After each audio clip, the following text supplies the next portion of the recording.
Alright, so what we got here is the Audi Q5 2011 S-Line, and what we've done is we've installed the Ghost 2 Immobiliser system. Now the way the system works, it protects your vehicle from being stolen, because even cars this old, they still get stolen because of the keyless keys. And also when you unlock your car, the thief can steal the vehicle and drive off. So if they try to start the vehicle and drive off without the code,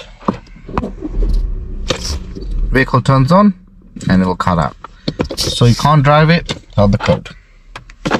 Now the Ghost code is completely customizable. You can do up to 20 buttons on it, and choose how many buttons you want to use. So at the moment we got set to a demo code, so 1 2 3 4, 2 flashes from the engine light, and you get 2 beeps as well. And now you can turn the vehicle on, does not cut out.